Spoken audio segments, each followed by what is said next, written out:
तमिलनाडु में एक मनचले डीजीपी ने लफंडर वाली हरकत कर दी। पीड़ित आईपीएस अधिकारी की शिकायत के हिसाब से कहें तो लंपटगिरी की हदें पार करता ये स्पेशल डीजीपी न सिर्फ गली के उचक्कों की तरह हरकतें करता है, बल्कि अपनी लंपटगिरी को अपने ऑफिस की शक्तियों से पोषित भी करता है। आईपीएस अधिकारी की शिकायत के अनुसार तमिलनाडु के इस स्पेशल डीजीपी ने कई बार उनका हाथ पकड़ने की कोशिश की, उनके हाथ को चूमा, त्रिची चेन्नई हाईवे पर उनकी गाड़ी को रोकने के लिए एक स्ट्राइक फोर्स को भी भेजा। साथ ही बाद में कॉम्प्रोमाइज करने के लिए आईपीएस अधिकारी के ससुर को भी कॉल लगा दी। अरे डीजीपी साहब, जब कहानी में ससुर जी भी थे तो क्या जरूरत थी आपको ये सब शुरू करने की? क्या आपको भारत की मान, मर्यादा, परंपरा, प्रतिष्ठा का अंदाजा नहीं?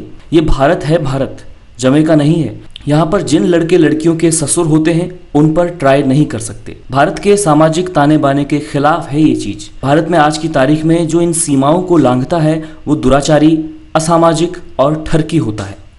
ऊपर से महिला की घोर आपत्ति के बाद भी ये स्पेशल डीजीपी महाशय बहते चले गए और आईपीएस अधिकारी के खिलाफ सारी हदें पार कर दी। मद्रास हाईकोर्ट ने उत्पीड़न के इस आरोप पर संज्ञान लिया है और अब माननीय न्यायालय ने इस केस पर सीधी नजर रखी हुई है। कोर्ट ने मीडिया के सामने भी आरोपित स्पेशल डीजीपी और पीड़िता आईपीएस अधिकारी का कहीं भी नाम लेने से रोक लगा दी है। वरिष्ठ महिला आईपीएस अधिकारी की शिकायत के अनुसार वो करूर जिले में अपनी बंदोबस्त ड्यूटी पर थी।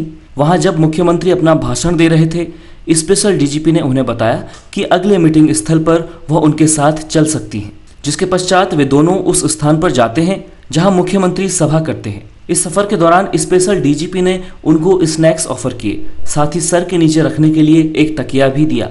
फिर डीजीपी ने उनसे एक गाना गाने को कहा, जो उन्होंने उनके आग्रह के बाद गाया भी। फिर उनके बाईं तरफ बैठे डीजीपी ने उनका दायां हाथ उनकी तरफ बढ़ाया। उन्होंने सोचा प्रशंसा में हाथ मिला रहे हैं, पर डीजीपी ने उनसे दूसरे हाथ के लिए जोर दिया और उनका हाथ पकड़ कर रखा। शिकायतकर्ता ने कहा उसके बाद डीजीपी 20 मिनट तक गाते रहे। उसके बाद उन्होंने उनका हाथ उठाया और उसे चूम लिया। उन्होंने डीजीपी को बताया कि वो कंफर्टेबल नहीं है। वो मुस्कुराए और उन्होंने इस बात को जाने दिया और बाद में फिर से उनका हाथ पकड़ने की कोशिश की, जिसे लेकर उन्होंने फिर कहा कि वे कंफर्टेबल नहीं हैं और यह व्यवहार अनुपयुक्त है। सफर के दौरान डीजीपी ने उन्हीं की एक तस्वीर भी उन्हें दिखाई, साथ में कहा कि ये उनकी प्रिय तस्वीर है और उन्होंने पहले एक विजिट के दौरान इसे खींचा था। इससे पहले कि वह गाड़ी से उतरती, डीजीपी ने उनका हाथ फिर से पकड़ने की कोशिश की। पीड़िता ने अपनी पहली शिकायत घटना के अगले दिन में चेन्नई में पुलिस के मुखिया के पास की। एक दूसरी शिकायत में उन्होंने उन आपराधिक कृत्यों का जिक्र किया जिनका उन्हें चेन्नई जाने के दौरान सामना करना पड़ा, जहां वो होम सेक्रेटरी से मिलने जा रही थी। शिकायत में उन्होंने कहा कि वे लगातार उन्हें कॉल करते रहे। फिर उन्होंने 3 अन्य आईपीएस अधिकारियों से उनसे बात करने को कहा, चेन्नई की ट्रिप रद्द करने को कहा। साथ ही चेंगालपेट में एसपी कन्नन द्वारा स्ट्राइक फोर्स के माध्यम से उनकी गाड़ी को भी रोका। साथ ही उनके पीएसओ को गाड़ी से बाहर निकाला गया और गाड़ी की चाबी भी निकाल दी गई। कन्नन ने उनको बताया कि ऐसा वो स्पेशल डीजीपी के आदेश पर कर रहे हैं।